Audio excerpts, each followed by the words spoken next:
Vijayawada భవానీపురంలో tension వాతావరణం నెలకొంది. ఇళ్ల కూల్చివేతలపై బాధితులు ఆందోళన కొనసాగుతున్నాయి. 42 ఇళ్లను అన్యాయంగా కూల్చివేశారంటూ బాధితులు ఆవేదన వ్యక్తం చెందుతున్నారు.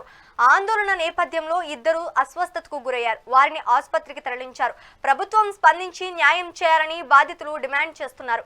ఇక ఈ కూల్చివేతలపై బాధితులు సుప్రీంకోర్టుకు వెళ్లారు. దీనిపై విచారణ చేపట్టిన సుప్రీంకోర్టు ఈ నెల 31 వరకు కూల్చివేతలపై స్టే విధించింది. ఈ క్రమంలోనే సుప్రీంకోర్టు స్టే ఇచ్చిన పోలీసులు పట్టించుకోకుండా కూల్చివేతలు కొనసాగించారని బాధితులు మండిపడుతున్నారు. నిన్న రాత్రి చంద్రబాబు లోకేష్ ను కలిసేందుకు బాధితులు యత్నించారు. అయితే అనుమతి తీసుకుని రావాలని పోలీసులు బాధితులను వెనక్కి పంపించారు. ఇక ఇవాళ సీఎం చంద్రబాబును బాధితులు కలిసే అవకాశం ఉంది.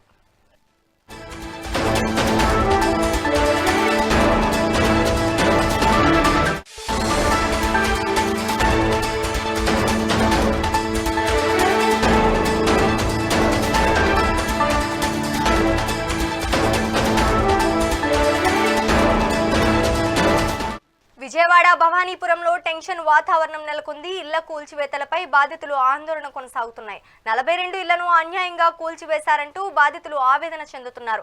ఆందోళన నేపథ్యంలో ఇద్దరు అస్వస్థతకు గురయ్యారు. వారిని ఆసుపత్రికి తరలించారు. ఇక ఇదే అంశానికి సంబంధించి మరింత సమాచారం మా ఏపీ ఇన్పుట్ ఎడిటర్ నరేంద్ర అందిస్తారు. నరేంద్ర, చెప్పండి. ఏదైతే భవానీపురంలో నిన్న కోర్టు ఆదేశాల మేరకు 42 ఫ్లాట్లను ఇక అధికారులు కూల్చివేశారో ఆ ఫ్లాట్లకు సంబంధించినటువంటి యజమానులు ఆందోళన చేపడుతూ ఉన్నారు. దీనికి సంబంధించి ముఖ్యంగా ఏదైతే కోర్టు నుంచి స్టే వచ్చినప్పటికీ అధికారులు పూర్తిగా కూడా ఒక కక్ష సాధింపు ధోరణిలో ఈ విధంగా తమ భవనాలన్నింటినీ కూడా కూల్చివేశారు. అధికారులకు ఎంత చెప్పినా వాళ్ళు పట్టించుకోలేదు. మాకు అన్యాయం జరిగింది, 25 సంవత్సరాలు రూపాయలు పోగి మేము ఇక్కడ నివాసాలు ఏర్పాటు చేసుకుంటే వాళ్ళని 4 గంటల వ్యవధిలో మొత్తాన్ని కూల్చేశారు. ఇదంతా కూడా దీని వెనుక ఎవరో పెద్ద శక్తిలో ఇదంతా కూడా చేపించాయంటూ కూడా వాళ్ళంతా ఆందోళన బాట పెట్టారు. నిన్న సాయంత్రం హైవే మీద కొంత ఆందోళన దిగారు. పోలీసులు నచ్చ చెప్పడంతో వాళ్ళు నిన్న సాయంత్రం సీఎం కలిసేందుకు ఉండవల్లి సీఎం నివాసానికి వెళ్లారు. సీఎం నివాసం వాళ్ళని అక్కడి నుంచి పంపించేయడంతో ఈ రోజు ఉదయం కూడా తెల్లవారుజామున అక్కడికి చేరుకుని రాత్రి అంతా మేము రోడ్డు మీద ఉన్నాం, మాకు ఇల్లు లేవు, మీరే ఆదుకోవాలంటూ కూడా సీఎం కి చెప్పేటువంటి ప్రయత్నం చేస్తే సీఎం అపాయింట్మెంట్ లేదంటూ కూడా వాళ్ళని తిప్పి పంపించేశారు. ఇప్పుడు మరి కాసేపులో సీఎం ని కలిసేందుకు వాళ్ళు సీఎం నివాసానికి వెళ్తున్నారు. సీఎం చంద్రబాబు నాయుడు దృష్టికి అధికారులు చేసినటువంటి ఈ అన్యాయం గురించి తెలియజేస్తామంటూ కూడా వాళ్ళు మాట్లాడుతూ ఉన్నారు.